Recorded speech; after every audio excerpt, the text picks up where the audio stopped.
What's something people don't know about outer space? Apparently it smells like someone's grilling steak up there.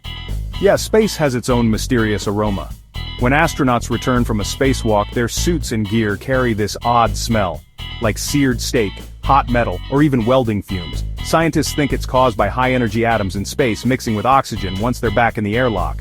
So, outer space leaves behind a literal cosmic BBQ scent. And get this, a company actually made a candle that smells just like space. So now you can fill your house with the scent of the final frontier.